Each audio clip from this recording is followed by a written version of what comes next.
तो बड़ी शांति मिलेगी। श्री सुखदेव जी महाराज कहते हैं कि विदुर जी से मिलने के लिए उद्धव जी आए। दोनों संत हैं, आपस में मिले, लेकिन जो संत आपस में मिलते हैं तो संसारिक चर्चा नहीं करते, तो घर मकान घर परिवार के बारे में चर्चा नहीं करते, तो केवल भगवत चर्चा ही करते हैं। विदुर जी उद्धव जी से कहते हैं कि आप भगवान के बहुत सन्निकट रहे, मथुरा से लेकर के और द्वारिका तक हमेशा आप भगवान के सन्निकट रहे, भगवान के समीप रहे। आप भगवान के चरित्र को, संपूर्ण चरित्र को आप हमको सुनाएं, क्योंकि आप जितने अच्छे से भगवत चरित्र आप हमको सुना सकते हैं उतना कोई और नहीं सुना सकता, क्योंकि भगवान के सानिध्य में आप मथुरा से लेकर के द्वारिका तक रहते। विदुर जी को उद्धव जी ने भगवान की संपूर्ण कथा श्रवण कराई, और विदुर जी इसके बाद में एक प्रश्न करते हैं उद्धव से। और उद्धव जी कोई साधारण व्यक्ति नहीं है, उद्धव जी ज्ञानियों में अग्रगण्य गुरु बृहस्पति के परम शिष्य थे। उद्धव से विदुर जी ने प्रश्न किया कि काले तवत्या मुनया उपेत्या तत्रोच्च भवं भागवतं ददर्श। और दूसरी बात, महाराज सुखाय कर्मणि करोति लोके नातै सुखवान्याद उपारम। विदुर जी उद्धव जी से प्रश्न करते हैं कि महाराज ये जितनी भी संपूर्ण सृष्टि दिखाई पड़ रही है अपने आंखों के सामने, इस संपूर्ण सृष्टि की रचना परमात्मा ने ही किया, सब जानते हैं। चाहे मानव हो या पशु पक्षी हो, यहाँ तक जितने भी जीव और निर्जीव कुछ भी जो दिखाई पड़ रहा है सब परमात्मा के ही सृष्टि में है। तो परमात्मा जब सभी को बनाता है तो परमात्मा ही भेदभाव फिर क्यों करता है? परमात्मा को फिर भेदभाव नहीं करना चाहिए, क्योंकि परमात्मा के सब अंश है, सब संतान है। भगवान किसी को इतना गरीब बना देते हैं कि वो बेचारा सुबह से शाम तक मजदूरी करता रहता, लेकिन शाम को मजदूरी करने के बाद में भी सोचता है कि अपने बेटा बेटी को बढ़िया से मैं भोजन और वस्त्र की व्यवस्था नहीं कर सकता। और भगवान किसी को इतना धन संपत्ति वैभव दे देते हैं कि उसको पता ही नहीं रहता कि हमारे पास में कितनी संपत्ति है।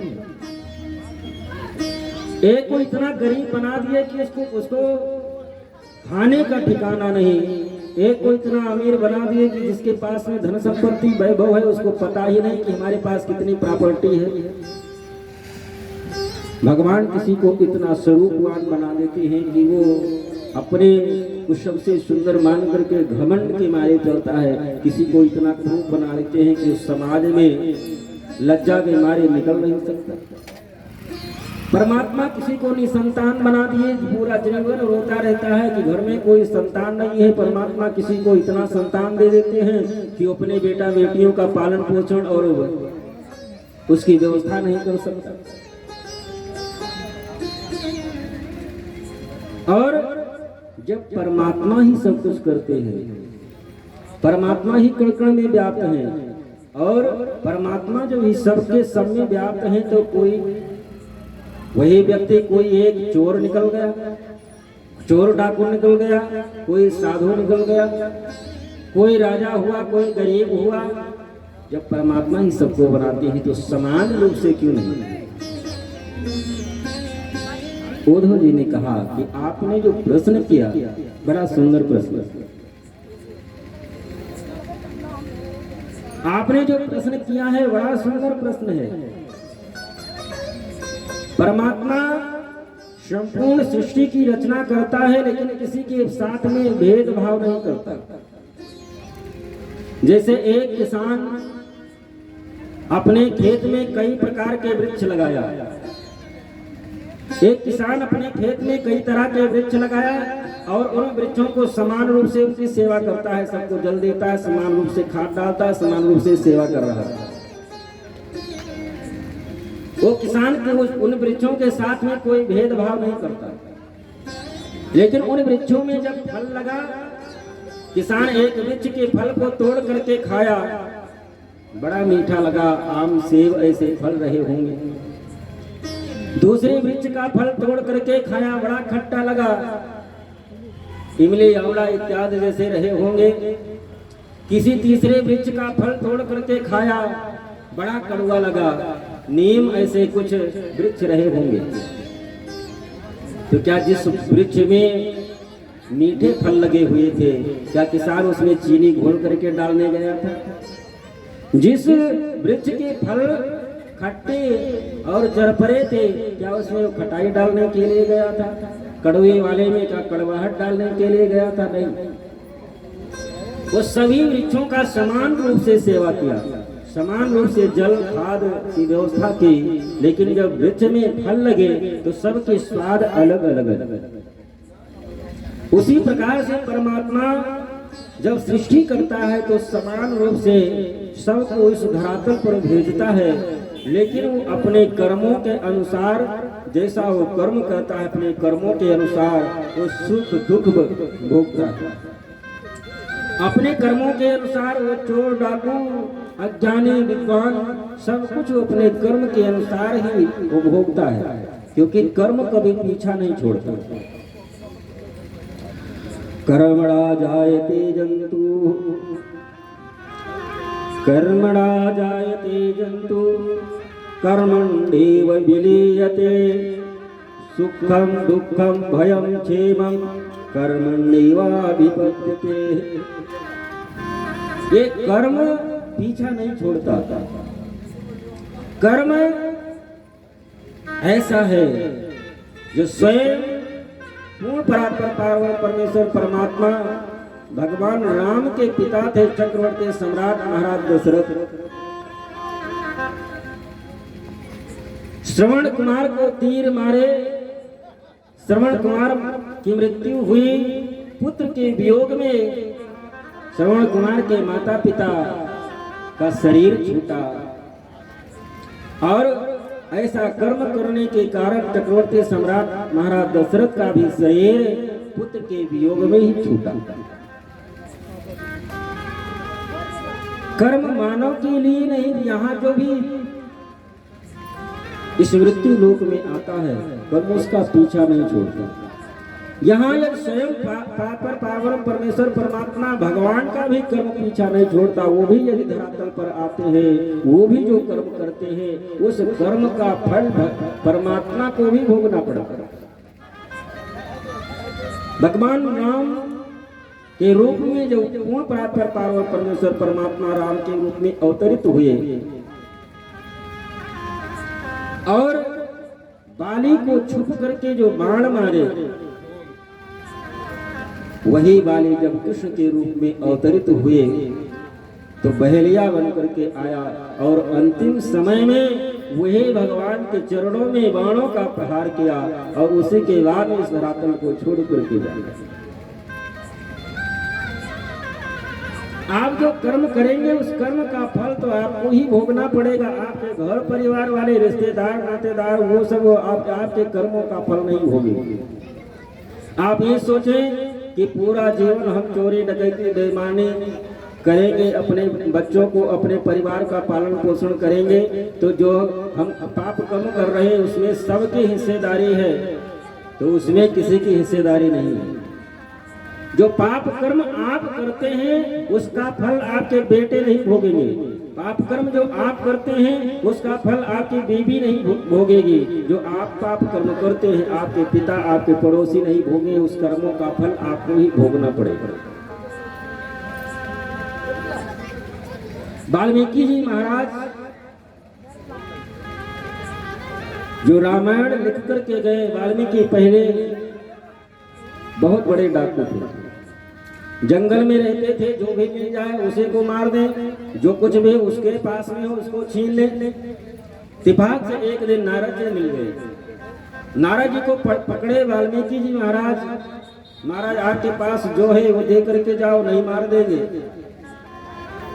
नारद जी ने कहा एक बात बताओ कि जो आप ये पाप कर्म कर रहे हैं, रास्ते में जो मिला उसको मार दिए, उसको उसके पास में जो था लूट लिए, वो कुछ नहीं दिया तो उसको जान से मार दिया, इसका जो पाप है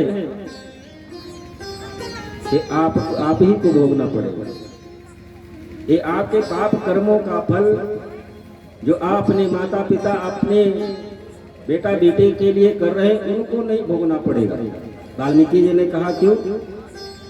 वो बराबर के हिस्सेदार होंगे, क्योंकि मैं जो लेकर के जाता हूं सब लोग उसका उपयोग करते हैं।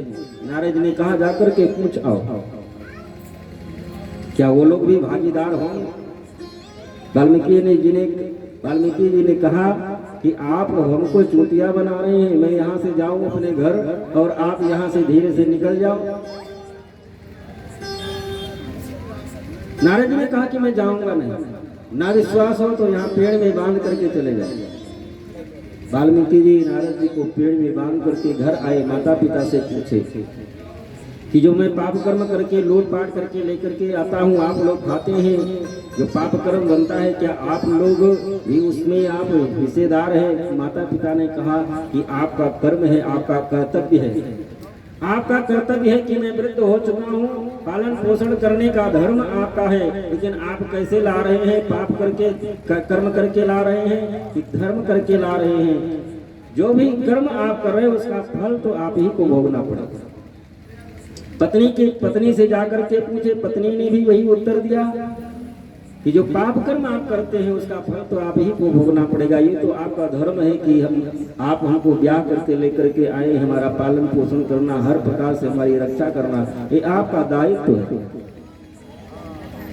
वाल्मीकि जी को ज्ञान आया कि जिन घर परिवार के लिए मैं इतना बड़ा पाप कर्म कर रहा हूँ उसका फल केवल अकेले हमको ही भोगना है।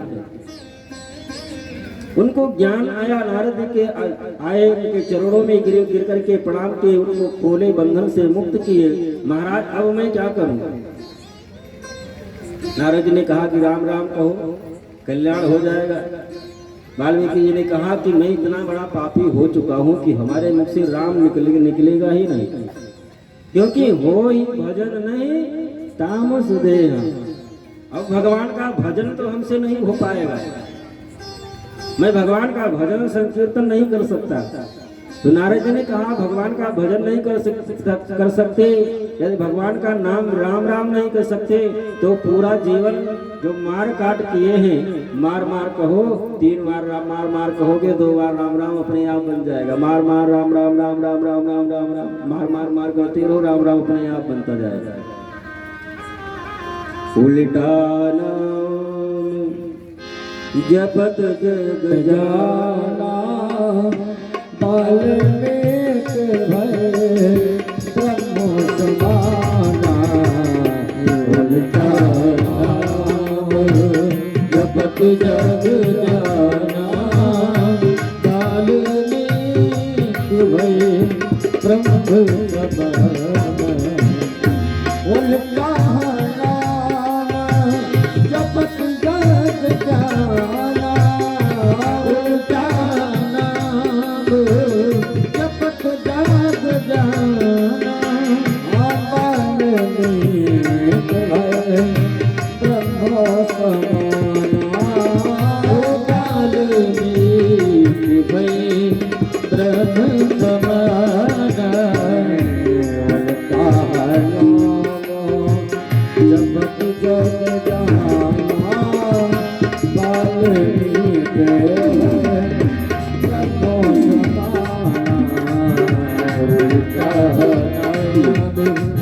जपत जग जाना, बाल्मीक भय ब्रह्म समाना।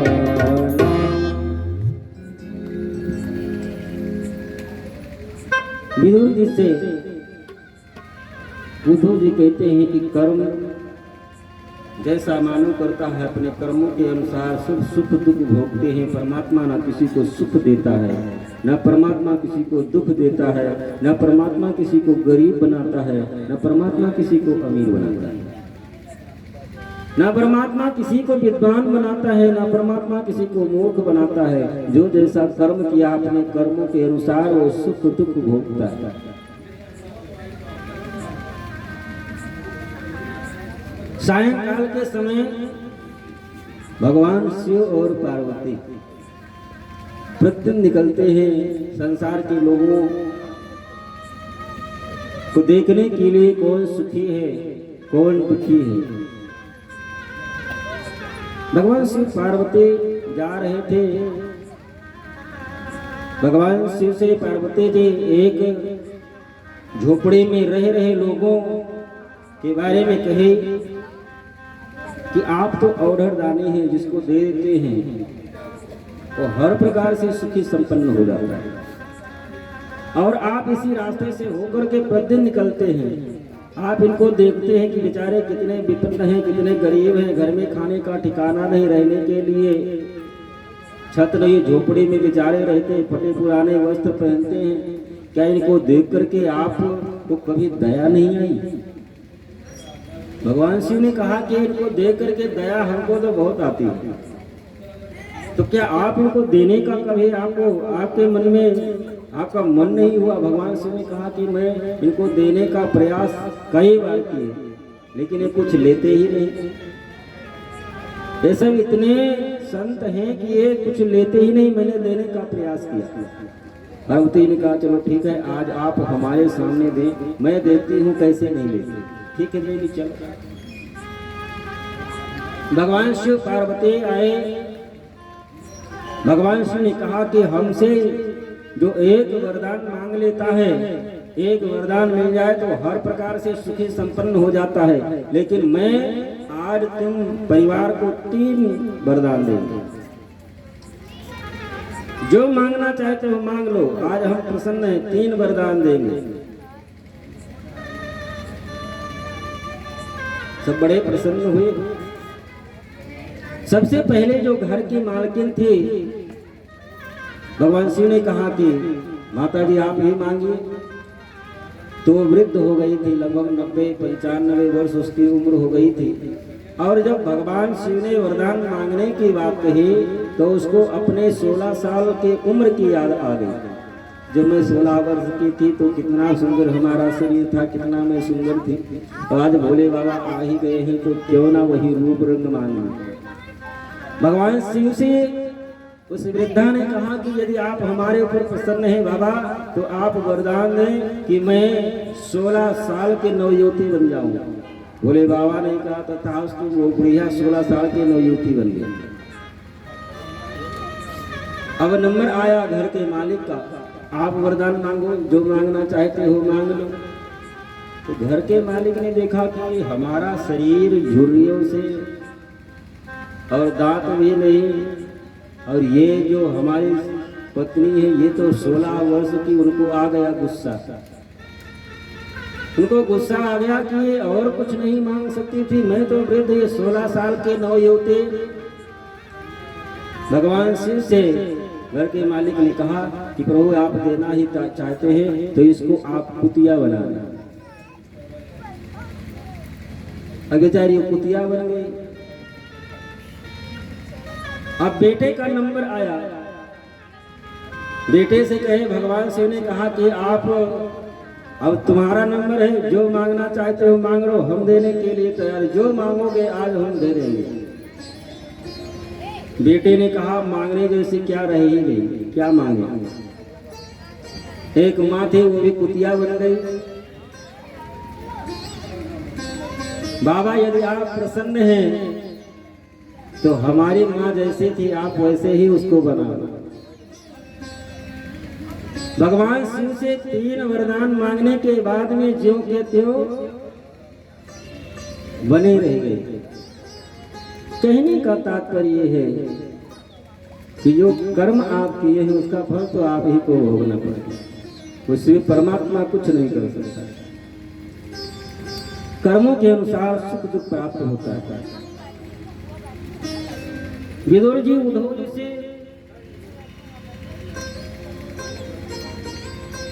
पूछते हैं कि महाराज, परमात्मा सृष्टि की रचना क्यों और कैसे करते हैं?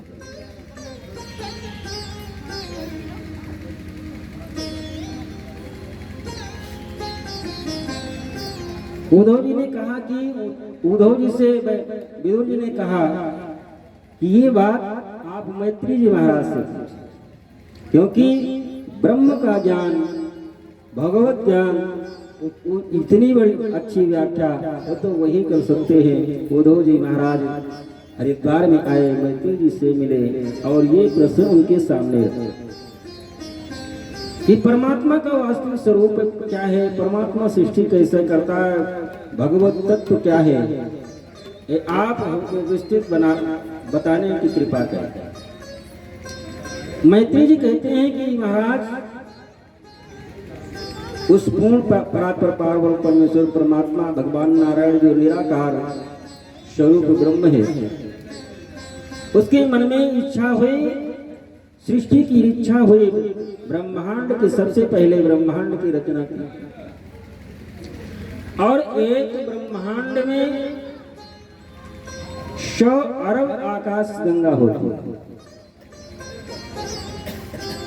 एक ब्रह्मांड में 100 अरब आकाश गंगा, इसका मतलब एक ब्रह्मांड में 100 अरब पृथ्वी, 100 अरब आकाश, 100 अरब सूर्य और 100 अरब चंद्रमा एक ब्रह्मांड में। जो आप ये देख रहे हैं अपनी पृथ्वी, इतने ही तक सीमित नहीं है। ब्रह्मांड में जिस प्रकार से ये पृथ्वी पर सारी व्यवस्था है भगवान की, सूर्य, चंद्रमा, पृथ्वी, जल, समुद्र, पर्वत, पहाड़, ऐसे ही अरबों पृथ्वियां हैं एक ब्रह्मांड में। और सूर्य चंद्रमा की भगवान ने रचना की। इसके बाद में जो युग हैं, युगों की रचना की और सबका आयु निर्धारित किया। ऐसा नहीं है कि ये युग है इनका आयु नहीं है, सबका आयु है। पृथ्वी की भी एक आयु है, ब्रह्मा की भी एक आयु है, सबका भगवान ने आयु निर्धारित किया। कलयुग की आयु 4,32,000 वर्ष, द्वापर की आयु 8,64,000 वर्ष, द्वापर की आयु 12,96,000 वर्ष, त्रेता की आयु 17,28,000 वर्ष, कुल मिलाकर के 33,20,000 वर्ष इन चारों युगों की आयु भगवान ने निर्धारित की। और ये 71 बार चतुर्युगी, जब 71 बार ये चतुर्युगी बीत जाते हैं, चारों युग, कलयुग, द्वापर, त्रेता, सतयुग, ये 4 बार जब 71 बार व्यतीत हो जाते हैं तो एक मनवंतर होता है। 71 बार बीतने के बाद में एक मनवंतर होता है। और जब ये 14 मनवंतर, 14 जब मनु बदल जाते हैं, एक मनवंतर में एक मनु, और 14 बार जब 14 मनु बदल जाते हैं, 14 मनवंतर बीतने के बाद में एक कल्प होता है। एक कल्प होता है, ब्रह्मा जी का एक दिन होता है। जब दिन व्यतीत हो जाता है, जब रात्रि आती है, तो उस पृथ्वी का तो प्रलय हो जाता है, आंशिक प्रलय। तो ऐसा नहीं है कि एक पृथ्वी का प्रलय हुआ तो यहाँ पर जितने भी लोग रहने वाले हैं तो फिर गए कहाँ। तो जिस प्रकार से एक मकान आपका पुराना हो गया तो क्या दूसरा नया नहीं बनवाएंगे? दूसरा बनवाएंगे जरूर। ऐसा तो है नहीं कि वो गिरने वाला है, गिर गया तो उसी के नीचे सब रह जाएंगे। तो जब एक ब्रह्मांड में अरबों आकाश गंगा है, अरबों आकाश गंगा माने अरबों पृथ्वी है, अरबों सूर्य चंद्रमा है, तो यहाँ के दूसरे जगह भगवान सिद्ध कर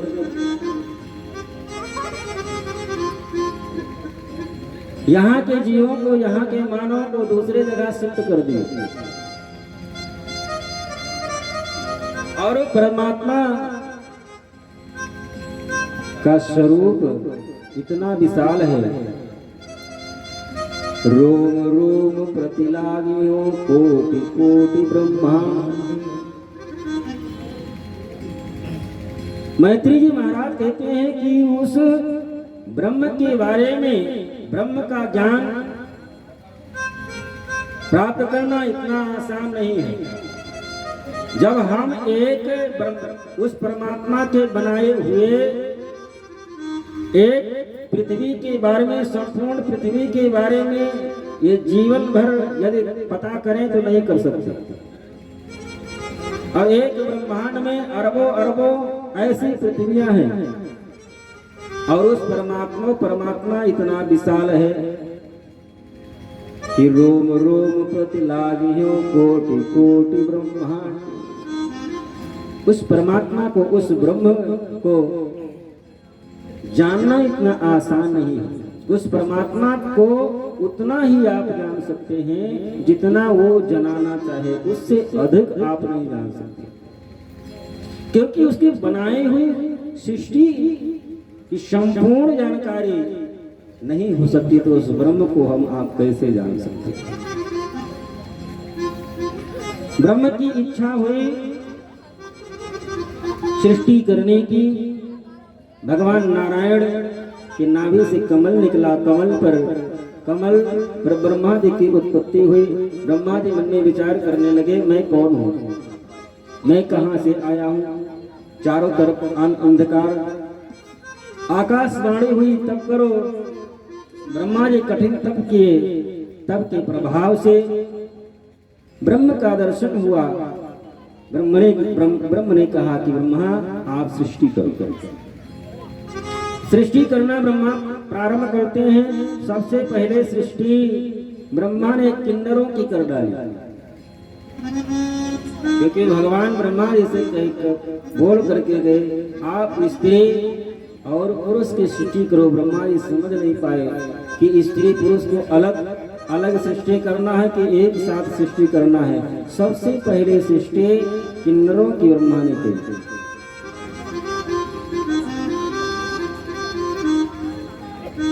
इसके बाद में मानसिक सृष्टि ब्रह्मा जी प्रारंभ किए स्वयं से। जो 9 ऋषि है, मरीच, भृगु, वशिष्ठ, अत्रि, अंगिरा, पुलस्त्य, तुलाक्रतु, दक्ष और नारद ब्रह्मा जी के गोद से उत्पन्न हुए। ये सब मानसिक सृष्टि में आते हैं। धर्म भगवान के वक्ष स्थल से, अधर्म भगवान के पीठ से, और स्वयं पूर्ण परात्पर परमेश्वर परमात्मा भगवान की छाया से कर्दम ऋषि का जन्म होता है। लेकिन ब्रह्मा जी मन में विचार करने लगे कि ये मानसिक सृष्टि से तो ये सब सृष्टि पूर्ण नहीं हो पाएगी, मैथुनी सृष्टि होनी चाहिए। तो ब्रह्मा जी अपने शरीर से दाहिने भाग से मनु महाराज, बाएं भाग से शतरूपा को उत्पन्न किए, जिनसे ये संपूर्ण सृष्टि जो वर्तमान में दिखाई पड़ रही है, ये महाराज मनु और शतरूपा के द्वारा ही ये मानवीय सृष्टि प्रारंभ होती है।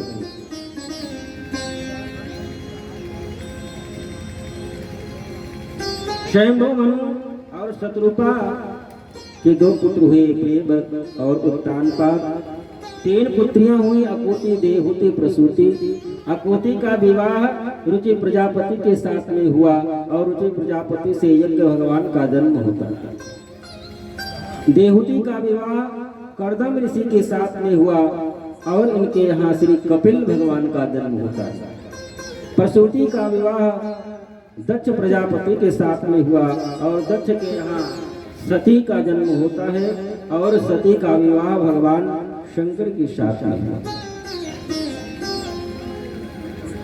श्री सुखदेव जी महाराज कहते हैं कि राजन, इस प्रकार से उस पूर्ण परात्पर परमेश्वर परमात्मा के मन में विचार आया, और धीरे धीरे ये सृष्टि, संपूर्ण सृष्टि की रचना इस परमात्मा के द्वारा। कर्दम ऋषि का विवाह देवहूति के साथ में हुआ, और भगवान के निवेदन करने पर, लेकिन कर्दम ऋषि भगवान से ये वरदान मांग कह चुके थे कि प्रभु यदि आप हमारे यहाँ पुत्र बन करके आए तो हम विवाह करने के लिए तैयार हैं। भगवान वचन दे करके गए थे कि ठीक है, मैं पुत्र बन करके स्वयं आपके यहाँ आऊंगा। कर्दम जी देहूति के साथ में विवाह किए। देहूति जी शंभु मनु की बेटी हैं, विवाह करके आई, लेकिन कर्दम जी छोटी सी झोपड़ी में रहा करते थे। विवाह करके ले आए, लेकिन फिर स्वयं कर्दम जी महाराज बैठ गए तब करने के लिए। हजारों वर्ष व्यतीत हो गया और बेचारी अकेले झोपड़ी में कुटिया में साफ सफाई करते और इनके जलपान इत्यादि की व्यवस्था करते। हजारों वर्ष व्यतीत हो गए। जब कर्दम महाराज की पुनः समाधि टूटती है तो पूछते हैं कि देवी आप कौन?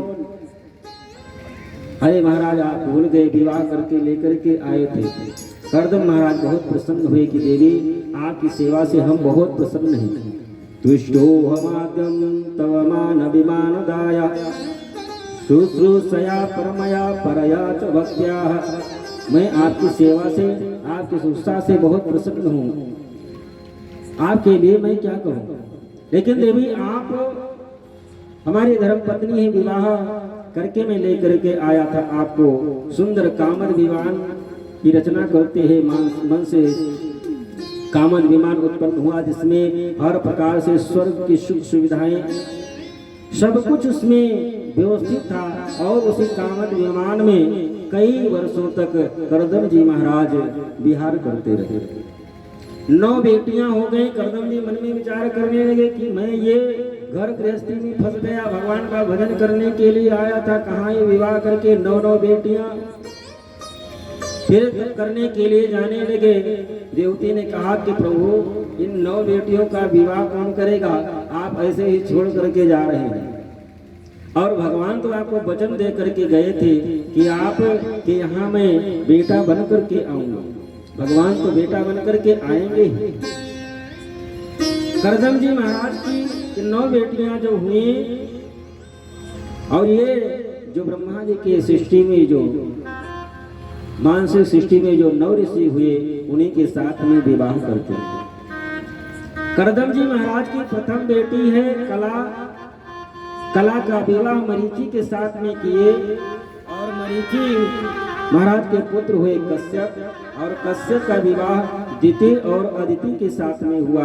दिति से दैत्यों का जन्म होता है, अदिति से देवताओं का की उत्पत्ति होती है। महारानी अनसुईया जिनका विवाह अत्रि के साथ में होता है, ये महाराज कर्दम की दूसरी बेटी है। अनसुईया का विवाह अत्रि के साथ में हुआ, जो महान पतिव्रता थी अनसुईया। कथा ऐसी आती है कि ब्रह्मा विष्णु और भगवान शिव को ये बेटा बनकर के पालने में लेटा था। तीनों ब्रह्माणी रुद्राणी लक्ष्मी जब मांगने के लिए आई, बहुत प्रार्थना करने पर पुनः वापस करते हैं ब्रह्मा विष्णु भगवान शिव को। ब्रह्मा विष्णु भगवान शिव जब प्रसन्न होकर के वरदान मांगने के लिए अनुसुईया से कहते हैं कि आप बेटा बन करके हमारे यहाँ रहे, तो मैं ये चाहती हूँ कि आप हमारे यहाँ हमारे गर्भ से बेटा बन करके जन्म ले। तो इन्हीं अनुसुईया के द्वारा भगवान ब्रह्मा के अंश से चंद्रमा का जन्म होता है। अनुसुईया के गर्भ से ब्रह्मा के अंश से चंद्रमा का जन्म हुआ, और चंद्रमा के पुत्र हुए बुध, बुध के पुत्र हुए पूर्वा, और इन्हीं के वंश में आगे चल करके भगवान कृष्ण का जन्म होता है। और अनुसुईया जी के द्वारा भगवान विष्णु के अंश से दत्तात्रेय भगवान का जन्म होता है। भगवान शिव के अंश से दुर्वासा का जन्म होता है। कर्दम महाराज की जो तीसरी बेटी थी, जिनका नाम था श्रद्धा का विवाह अंगिरा ऋषि के साथ में हुआ, और इन्हीं अंगिरा के पुत्र हुए गुरु बृहस्पति, जो देवताओं के आज भी गुरु कहलाते हैं। चौथी बेटी जिनका नाम हवेभु था, ये महाराज पुलस्त के साथ में इनका विवाह हुआ और पुलस्त के पुत्र 2 पुत्र हुए पुलस्त जी महाराज के, एक अगस्त जी महाराज और दूसरे विश्वेश्वरवा। विश्वेश्वरवा का 2 विवाह हुआ। एक का नाम था इडविका जिससे कुबेर का जन्म होता है, और दूसरा विवाह जो विश्वेश्वरवा करते हैं केसनी के साथ में, उससे रावण कुंभकर्ण विभीषण का जन्म होता है। और ये जब ब्राह्मण और ऋषि होते हुए इनके घर में दैत्य, एक कुल कैसे बन गया? केवल विवाह के कारण। इसीलिए हमारे पूर्वज पहले विवाह करने के लिए कोई आता था तो जिसके घर से बेटे का विवाह करना हो उसके कुल खानदान दूर तक देखते थे कि इसके मामा नाना नानी सब कैसे हैं। आज तो केवल पैसा मिले विवाह करो, कैसा भी बाद में चाहे पूरा अपना वंश परंपरा ही गड़बड़ हो जाए, चाहे कुल खानदान ही विनाश हो जाए, दहेज मिलना चाहिए। ये महाराज पुलस्त जी महाराज, इनके 2 बेटे अगस्त जी महाराज और विश्वेश्वरवा ने जो पहला विवाह किया इडविका, उससे तो कुबेर जी हुए, लेकिन जो केसनी थी ये दैत्य कन्या थी। केसनी दैत्य कन्या थी। केसनी के साथ में विवाह करने के कारण रावण कुंभकर्ण जैसे दैत्यों का जन्म हुआ। आज इनका वंश ही बिगड़ गया, जो दैत्यों का कुल चला है। करदम की महाराज 5वीं बेटी थी जिसका नाम था गति। गति का विवाह पुलाह ऋषि के साथ में होता है। 6ठी बेटी है अरुंधति। अरुंधति का विवाह वशिष्ठ जी महाराज के साथ हुआ। अरुंधति का विवाह वशिष्ठ जी महाराज के साथ हुआ। वशिष्ठ जी के पुत्र हुए शक्तिधर। शक्तिधर के पुत्र हुए पराशर, और पराशर के पुत्र हुए से व्यास जी महाराज। और श्री सुखदेव जी महाराज कहते हैं इन्हीं पर व्यास जी के पुत्र मैं हूं। और करदम महाराज की जो 7वीं बेटी है जिनका नाम है तिते, जिनका विवाह अथर्वा ऋषि के साथ में होता है। अथर्वा ऋषि के पुत्र हुए श्री दधीर जी महाराज। 8वीं बेटी जिनका नाम ख्याति है। ख्याति का विवाह भृगु ऋषि के साथ में हुआ। भृगु ऋषि के पुत्र हुए कवि, और कवि के पुत्र हुए शुक्राचार्य। शुक्राचार्य जो दैत्यों के गुरु कहलाए। शांति का विवाह अथर्वा ऋषि के साथ में होता है। श्री सुखदेव जी महाराज कहते हैं कि इन्हीं करदम महाराज की 9 बेटियों के द्वारा जो ब्याहे गए ऋषि हैं, उन्हीं के द्वारा जो आज संपूर्ण सृष्टि में दिखाई पड़ रही है, ये महाराज करदम के बेटियों के द्वारा जो ब्याहे गए ऋषि हैं, उन्हीं के द्वारा ये संपूर्ण सृष्टि है। इन्हीं 9 ऋषियों का गोत्र अगर पूछा जाए ऋषि तो इन्हीं पर लोग नाम बताते हैं। कोई गौतम, कोई अंगिरा, कोई पुलाह, पुलस्त, सब इन्हीं का नाम है। इन्हीं से महाराज करदम की 9 बेटियों के द्वारा ही संपूर्ण सृष्टि जो आज दिखाई पड़ रही है, इन्हीं के द्वारा उत्पन्न होती है। महाराज बेटियों का विवाह करने के लिए जब जाने लगे, देवहूति जी पैर पकड़ ले कि आप जा रहे हैं, बेटियों का तो विवाह कर दे, बेटियां अपने अपने घर चली गई, मैं किसके सहारे रहूंगी? आप थोड़ा इंतजार क्यों नहीं कर लेते? भगवान स्वयं कहे थे आपसे कि मैं बेटा बन करके आऊंगा। करदम जी महाराज रुक गए। कुछ दिनों के बाद में भगवान की कृपा हुई, स्वयं पूर्ण प्रातः पार्वण परमेश्वर परमात्मा कपिल के रूप में महाराज करदम के यहाँ जन्म लिए। बोलो कपिल भगवान की। कपिल भगवान का जब जन्म होता है, करदम जी महाराज उसी दिन घर का परित्याग करके जंगल में निकल गए भगवान का भजन करने के लिए, तप करने के लिए। जब भगवान स्वयं आ गए हैं घर में तो तप करने की क्या आवश्यकता है? तप पूजा पाठ भगवान को प्राप्त करने के लिए ही तो लोग करते हैं। तप तपस्या पूजा पाठ भगवान को प्राप्त करने के लिए ही तो लोग करते हैं। जब भगवान स्वयं बेटा बन करके घर में आ गए हैं तो तप करने की क्या आवश्यकता है? लेकिन ये तप करना, पूजा पाठ करना, ये भी एक धर्म है।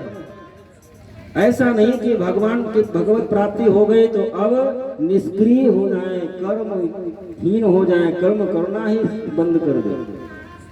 करदम जी महाराज भगवान की जन्म लेने के बाद में तप करने के लिए चले गए। श्री कपिल भगवान अपनी माँ देवहूति को सांख्य दर्शन का ज्ञान देते हैं। माँ गंगा सागर में सांख्य दर्शन का ज्ञान प्राप्त करके वही गंगा सागर में विलीन हो गई और श्री कपिल भगवान गंगा सागर से आए और इसी अवध क्षेत्र में आप ही के गांव में बैठ करके कठिन तपस्या करते रहे और आज भी कपिल भगवान इसी अवध क्षेत्र में आपके यहाँ कपिल भगवान आज भी विराजमान। कपिल भगवान ये स्वयं पूर्ण पार्वती परमेश्वर परमात्मा भगवान के भगवान ही है। ये 24 अवतारों में जो भगवान के 24 अवतार माने गए हैं उसमें प्रमुख अवतारों में ये 5वें अवतार माने जाते हैं। 10 अवतारों में भी इनकी गणना है, 10 अवतारों में भी ये 5वें अवतार माने जाते हैं। 24 अवतारों में भी इनकी गणना है, 24 अवतारों में भी 5वें अवतार माने जाते हैं। ये आपके ग्रामवासी कितने बड़े सौभाग्यशाली हैं कि आप लोग भगवान के गांव में रहते थे, जहां भगवान स्वयं कठिन तप किए, आज भी बैठ करके कठिन तप कर रहे हैं। भगवान के तप स्थली पर आप लोग विराजमान। भगवान के निवास स्थान होता है, लेकिन भगवान जहाँ तप करे वो कितना पवित्र जगह होगा तप करने के लिए। लोग जहाँ पर पवित्र स्थान होता है वहीं पर बैठ करके तप भजन पूजन किया करते हैं। आप लोग सौभाग्यशाली हैं कि इतने पवित्र स्थान पर, इतने योग्य स्थान पर आप लोगों का जन्म स्थान है। हमारा भी सौभाग्य भगवान था, भगवान ने हमारे ऊपर भी कृपा की कि हमारी तपोस्थली पर आइए, आप हमको कथा सुनाइए, कि हमारा भी सौभाग्य था। आप लोगों ऐसे संतों का दर्शन प्राप्त हुआ। आज मैं भी गया था कपिल भगवान का दर्शन करने के लिए। बहुत सुंदर स्थान है, बड़ा दिव्य स्थान है, बड़ी शांति मिली दर्शन प्राप्त करके। आप लोग भी प्रतिदिन जाइए दर्शन करने, जाएंगे तो बड़ी शांति मिलती है। जहाँ पर भगवान स्वयं बैठ करके तप किए हों वो भूमि कितनी पवित्र होगी। वहां जाने से आत्म शांति जरूर मिलती। श्री सुखदेव जी महाराज कहते हैं कि मनु महाराज की जो 3 बेटियां थीं, आकुति, देवहूति, प्रसूति। देवहूति का विवाह करदम जी के साथ में हुआ, जिनके यहाँ कपिल भगवान का जन्म हुआ। और जो तीसरी बेटी थी प्रसूति, जिसका विवाह दक्ष प्रजापति के साथ में हुआ। दक्ष प्रजापति के यहाँ 16 बेटियां हुई और इस 16 बेटियों में 13 का विवाह धर्म के साथ में कर दिए और एक बेटी का विवाह अग्नि के साथ में किए, जिसका नाम स्वाहा था। स्वधा का विवाह पितरों के साथ में किए और 16वीं बेटी थी जिसका नाम सती था, वह भगवान शिव के साथ में विवाह था। कुछ कारणवश सती अपने पिता के यहाँ ही जल करके अपने शरीर का परित्याग करती है और वो अंत में जाकर के फिर पार्वती के रूप में जन्म लेकर के और भगवान शिव के साथ में पुनः विवाह करती है। श्री सुखदेव जी महाराज कहते हैं कि राजन जो इनके पुत्र थे प्रियव्रत उत्तानपाद महाराज के यहाँ ध्रुव जी महाराज का जन्म होता है। जो ध्रुव जी महाराज 5 ही वर्ष की अवस्था में भगवान को प्राप्त कर लेते हैं। कठिन तप करके भगवान को 5 ही वर्ष में प्राप्त कर लेते हैं। श्री सुखदेव जी महाराज कहते हैं कि राजन, ये मानव का जीवन बड़ा अजीब गरीब है। कभी कभी ऐसा देखा जाता है कि लोग कोई बहुत बड़ा भजनानंदी है, बड़ा पूजा पाठ करता है, लेकिन कुछ दिन के बाद में कभी कभी ऐसा देखा गया है कि सदैव का कुछ ऐसा परिवर्तन होता है, पाप कर्म में लिप्त हो जाता है। ऐसा क्यों? जब वो भजन पूजा कर रहा है, पूजा पाठ कर रहा है, वो सत्कर्म सतधर्म कर रहा है, लेकिन कौन सा ऐसा कारण बनता है कि उसका रास्ता बदल जाता है? श्री सुखदेव जी महाराज कहते हैं कि राजन, इसका मुख्य कारण होता है संग। दुर्जनस्य च सर्पस्य च वरम सर्पो न दुर्जना। संग का प्रभाव बहुत ऐसे पड़ता है। आप कितना भी भगवान का भजन पूजा पाठ करते हैं, सत्संग में जाते हैं, हमेशा निरंतर सीताराम सीताराम जो भी आप जिसको इष्ट मानते हैं उनका आप निरंतर ध्यान करते हैं, पूजा पाठ करते हैं, लेकिन आपका संग यदि गलत है तो एक न एक दिन रास्ता बदल जाएगा। आप भले ही शराब नहीं पीते हैं, लेकिन शराब पीने वाले के साथ में यदि आपका संग हो गया, शराब पीने वाले के साथ में रहने लगे, तो जब भी वो बोतल का ढक्कन खोलेगा, भैया थोड़ा सा, अरे कुछ जाता थोड़े ना, थोड़ा सा, तो भले ही आप मना करते रहे, कब तक मना करोगे? 1 दिन, 2 दिन, 4 दिन, हफ्ता भर, महीना भर, 2 महीना, 6 महीना, लेकिन एक ना एक दिन मुंह में तो लगेगा ही। एक दिन मुंह लगा लिए, एक दिन पी ही लिए है तो क्या जाता है भैया, पीते हैं आप तो साथ में रहना है तो। आप भले ही चोरी नहीं करते, कभी भी किसी का एक पैसा नहीं लिए, लेकिन यदि कोई चोर के साथ में आप रहने लगे, यदि कहीं पर वो डाका डाला तो लोग यही कहेंगे कि भैया वो डाका डाला, लेकिन इसके साथ में ये भी रहता था, हो सकता है ये भी गया हो, तो शंका में पुलिस आपको ही पकड़ करके ले जाएगी। तो आप यही सोचेंगे जब चोरी नहीं किए जेल गए तो करने में क्या जाता है, सीताराम शुरू करते। संग का प्रभाव बहुत पड़ता था। श्री सुखदेव जी महाराज कहते हैं कि राजन, जीवन में आप किसके साथ में रहे हैं ये आप सबसे पहले देखिए। भजन पूजा पाठ बने या न बने, न कर पाओ बात ठीक है, लेकिन कम से कम आप ये देखो कि मैं कैसे लोगों के साथ में हमारा उठना बैठना खाना पीना रहना है। आप भले ही अधर्म पथ पर चल रहे, लेकिन यदि कोई साधु संत के साथ में धर्म पथ पर चलने वाले के साथ में रहने लगे तो धीरे धीरे दिशा दशा आपकी भी बदल जाएगी। क्योंकि दुर्जनस्य च सर्पस्य वरम सर्पो न दुर्जनः। सर्पो दशति कालेन दुर्जनस्तु पदे पदे। दुर्जन और सर्प ये दोनों की गति एक ही है, लेकिन सर्प एक बार डसता है मृत्यु हो जाती है, लेकिन जो दुर्जन होता है वो बार बार डसता रहता है। वो न तो आपको मरने देगा और न जीने देगा। सर्पो दशति कालेन दुर्जनस्य पदे पदे, हर क्षण आपको डसता रहेगा। नाहर के पूछ न बसे, नाहर के मूंछन बसे। नाहर माने शेर, शेर के मूंछ में जहर रहता है। नाहर की मूंछन बसे, मस्तक वसे भुजंग, और मस्तक के, और जो सर्प होता है सर्प के मस्तक में जहर रहता है। मस्तक वसे भुजंग, और बिच्छू के पूछन वसे, और दुर्जन के सब अंग। जो दुर्जन है, दुष्ट प्राणी है, उसके अंग अंग में विष रहता है। इसलिए दुर्जनों से बहुत बच करके रहिए, क्योंकि संग का प्रभाव बहुत बढ़ता है। और जैसा आप भले ही पाप कर्म न करते हो, लेकिन पाप कर्म यदि आप अपने आंखों से देख रहे हैं तो उसका फल आप भले ही न किए, लेकिन फल तो आपको भोगना पड़ेगा। ऐसा नहीं कि आप पाप कर्म नहीं किए, पाप कर्म करते हुए देखना भी पाप है।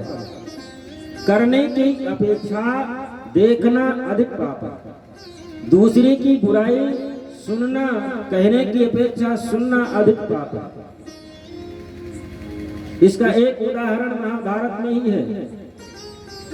जब भीषम पितामह बाणों के सैया पर पड़े हुए थे, 54 दिन व्यतीत हो गया बाणों के सैया पर पड़े हुए थे।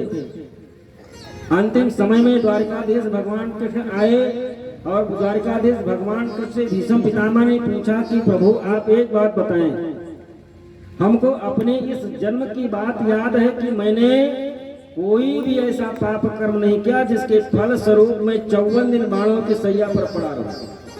और प्रभु आपको पता है कि पैर में एक कांटा चुभ जाए तो कितनी वेदना कितना कष्ट होता है। हमारे पूरे शरीर में बाण लगे हुए हैं और मैं बाणों की सैया पर पड़ा हूँ। कौन सा ऐसा पाप कर्म हमारे द्वारा हुआ जिसके फल स्वरूप उसका प्रायश्चित मैं 54 दिन से भोग रहा हूँ।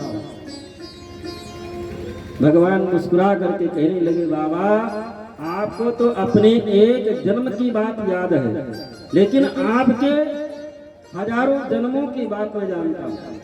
उन हजारों जन्मों में भी कभी भी आपने कोई पाप कर्म नहीं किया। इस जन्म की बात छोड़ो, आपके पूर्व जन्मों को भी मैं जानता हूँ, कभी भी आपके द्वारा कोई भी पाप कर्म हुआ ही नहीं है। तो मैं ये कौन से पाप का प्रायश्चित भोग रहा हूँ।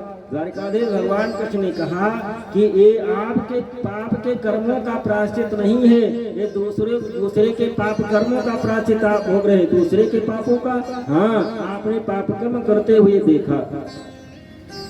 जिस समय द्रौपदी को दुशासन खींच करके बीच सभा में लेकर के आया नंगे करने के लिए और आप उसी सभा में बैठे हुए थे, महाराज आपके बाजुओं में वो ताकत थी, वो सामर्थ्य थी कि आप एक बार निगाह उठा करके दुशासन के तरफ देख लेते तो उसकी औकात नहीं थी कि वो द्रौपदी की तरफ टेढ़ी निगाह करके देख लेता।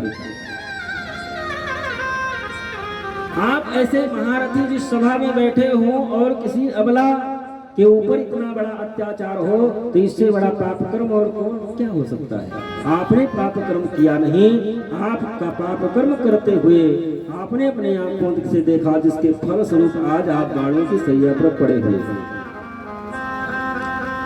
श्री सुखदेव जी महाराज कहते हैं कि पाप कर्म करने की अपेक्षा देखना भी पाप ही है। श्री सुखदेव जी महाराज कहते हैं कि मैं एक इतिहास आपको सुनाता हूँ। कानिकोब्जे दुजा कश्चित् दासी पतिरजा मिला नामना नष्ट सदाचारो दास्या संसर्ग दूषिता।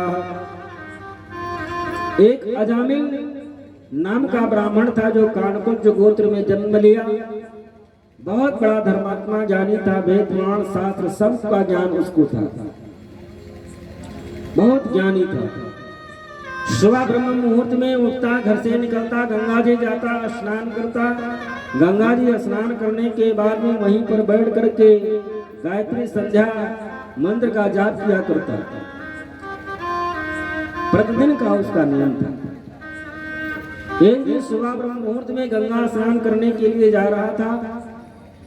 रास्ते में एक शूद्र को वैश्या के साथ में गमन करते हुए अपने आंखों से देख लिया। उसके आंखों में के द्वारा पाप कर्म उसके हृदय में समाहित हो गए। जो इतना बड़ा धर्मात्मा ज्ञानी ब्राह्मण केवल पाप कर्म अपने आंखों से देखा, जिसके फल स्वरूप सायंकाल के समय उस वैश्या के घर पहुंच गया। अजामिल उस वैश्या के घर पहुंचा और कहने लगा कि देवी आप हमारे घर चलो कि हमारे घर में अपार धन संपत्ति है, किसी भी प्रकार को आपको कष्ट नहीं होगा। वैश्या को क्या करना, उसको धन नहीं हो सकता। घर में आ गई। अजामिल उस वैश्या को लाकर के घर में रख लिया। घर में धर्मपरायणा विदुषी नारी थी। वो वैश्या पूछी, ये घर में कौन है? ये हमारी धर्म पत्नी है, ये घर में रहेगी तो मैं नहीं रहूंगी। जो इतना बड़ा धर्मात्मा, धर्म अधर्म का ज्ञान, लेकिन पाप कर्म करते हुए अपने आंखों से देखा, पाप कर्म करने लगा। वैश्या को ला करके घर में रख लिया। उस वैश्या के कहने पर अपनी धर्म प्राण विदुषी नारी को घर से बाहर निकाल दिया। छोटे छोटे बच्चों को लेकर के बेचारी तो घर से बाहर निकल गई, उसके साथ में रहने लगा। एक दिन वैश्या डांट करके कही कि आप कहीं से धन कमा करके लाओ ना। अजामिल मन में विचार करने लगा कि घर में इतनी धन संपत्ति है, इससे इसकी संतुष्टि नहीं हो रही। मैं धन कहाँ से कमा करके लाऊं? ब्राह्मण कुल में जन्म हुआ, कोई नौकर चाकर भी नहीं रखेगा, कोई राजा महाराजा धन कैसे देगा? नौकरी पर रखे, उसके यहाँ काम करो तब तो वो धन देगा, तो हमको नौकर भी तो कोई नहीं रखेगा। क्योंकि ब्राह्मण कुल में जन्म हुआ, मैं धन कैसे कमाऊंगा, कहाँ से लाऊं? चोरी कर सकता, चोरी करने लगा। चोरी करते करते डाका डालने लगा, और इतना बड़ा डाका हुआ अजामिल कि सायंकाल के समय मस्तक पर काले पट्टे बांध करके नंगे तलवार लेकर के जिधर से भी निकलता रास्ता खाली हो जाता, अजामिल आ रहा था। अजामिल नाम से चारों तरफ आतंक फैल गया। लेकिन पहले तो भगवान का बहुत भजन किया था। सुबह उठना, ब्रह्म मुहूर्त में उठना, गंगा जी स्नान करना, गायत्री मंत्र संध्या करना, तीनों काल की संध्या करना, वेद पुराण शास्त्र, उस पुण्य के फल स्वरूप एक दिन कुछ संत सायंकाल के समय उसी के गांव से होकर के निकल रहे थे। सायंकाल का समय हो चुका था। संतों ने गांव के बाहर कोई मिला, उनसे पूछे, भैया आपके इस गांव में कोई साधु संतों की सेवा करने वाला भगवान का भक्त है? वो दुष्ट स्वभाव का था। उसने कहा, महाराज हाँ, आप चले जाइए अजामिल के यहाँ, वो बहुत बड़ी साधु, बहुत अच्छे ढंग से साधु संतों की सेवा भी करता है, और भगवान चाहेंगे तो आपको अच्छी दक्षिणा भी उनके यहाँ मिल जाएगी। अब बेचारे सीधे साधे संत, उनको क्या पता है कहाँ पर भेज रहा है। वो 10-11 संत अजामिल के दरवाजे पर आए। अजामिल उस समय घर से बाहर निकल चुका था, सायंकाल का समय है। आवाज लगाई, बेटा अजामिल, अरे बेटा अजामिल। अजामिल तो घर में था नहीं, वो वैश्या थे, बाहर निकल करके आई। महाराज सीताराम, कहाँ से आए? अयोध्या से। क्या काम है? देवी हम 10 मूर्ति हैं, अयोध्या से आए हैं, वृंदावन जा रहे थे, रात्रि का समय हो गया, आज आपके यहाँ मैं भोजन करूंगा, भगवान का भजन रात्रि भर करूंगा, सुबह होगी हम चले जाएंगे। वैश्या ने कहा कि महाराज, ये कोई साधु संत और भगवान के भक्त का घर नहीं है। हमारे पतिदेव बहुत बड़े डाकू हैं महाराज, जो आपके पास में लोटा सोटा लंगोटा है, वो आएंगे तो ये भी छीन लेंगे। तो मैं नहीं चाहती कि हमारे कारण आपका अपमान हो, महाराज क्षमा करें। संत बेचारे मुस्कुराए, कहा कि देवी, यदि भगवान की आज यही इच्छा है तो हम लोग किसी वृक्ष के नीचे विश्राम कर लेंगे, आज बिना ठाकुर जी का भोग लगाए ही रहेंगे, रात में भजन करेंगे, सुबह चले जाएंगे। दरवाजे से जब संत वापस लौटने लगे तो उस वैश्या के हृदय में ज्ञान आया कि पूर्व जन्म में पता नहीं कौन सा पाप कर्म हमने किया था, जिसके फल स्वरूप वैश्या के घर में जन्म पाया। थोड़ा सा कहीं पुण्य रहा होगा, थोड़ा सा कहीं सुकृत रहा होगा, जिसके फल स्वरूप संत आज हमारे दरवाजे पर आए और वो भी भूखे लौट करके चले जाएंगे, तो हमारी क्या गति होगी। वो दौड़ करके आई, संतों के चरणों में गिर करके प्रार्थना करने लगे, बाबा मैं जात की वैश्या हूँ, अपने से आपको स्वयं से हाथ से बना करके भोजन नहीं करा सकती, लेकिन बर्तन, दाल, चावल, आटा इत्यादि की व्यवस्था कर देती हूँ। बाबा आप स्वयं अपने से भोजन बना करके पाले, क्योंकि एक गृहस्थ आश्रम का नियम है, दरवाजे पर आए हुए को कभी भूखे वापिस नहीं जाने देना चाहिए। यदि वो आपके दरवाजे पर आया है, भूखा लौट गया बिना अन्न जल के, तो आपके वो घर के पुण्य को लेकर के जाता है। दरवाजे पर आया हुआ व्यक्ति यदि भिखारी आया और वो खाली हाथ लौट करके चला गया, तो आपके घर का पुण्य लेकर के चला गया। वैश्या के निवेदन पर संत रुक गए। सारी व्यवस्था के भोजन संतों ने बनाया, ठाकुर जी का भोग लगाए, और जो उसमें महंत जी थे, पहला ग्रास जब उठाए भोजन करने के लिए, उनके आंखों से आंसू गिरने लगा। शिष्यों ने पूछा कि महाराज आप भोजन करने के लिए बैठे, आपके आंखों में आंसू। मान जी ने कहा कि आज मैं एक पापी के घर का अन्न खाने जा रहा हूं। आज मैं एक पापी के घर का अन्न खाने जा रहा हूं। यदि मैं इसको सुधार न पाया तो लाल पीले कपड़े पहन करके जगह झूठ बढ़ा के चंदन लगाना, इसका कोई मतलब नहीं है।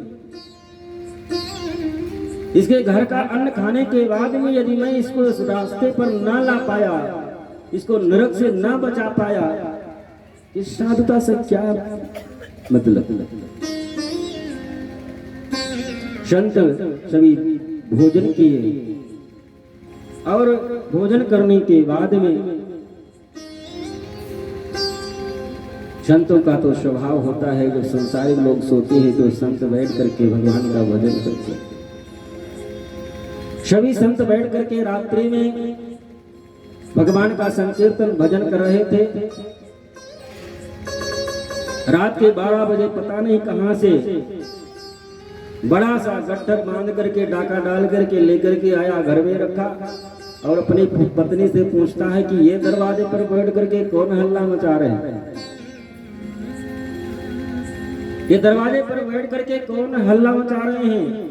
जो ब्राह्मण निरंतर स्वयं भगवान का भजन करता था, आज पाप कर्म में लिप्त होने के कारण भगवान का संकीर्तन, भगवान का भजन उसको हल्ला लग रहा है। क्योंकि भगवान की कथा, भगवान का भजन, जिसके ऊपर भगवान की कृपा होगी वही प्राप्त कर सकता है। वो ही भजन नहीं ताम सुदेव। उसके कानों में भगवान का संकीर्तन बाणों की तरह लग रहा है। जो पाप कर्म में लिप्त हो जाता है, जो पापी होता है, उसको भगवान की कथा, भगवान का सत्संग उसको बाण की तरह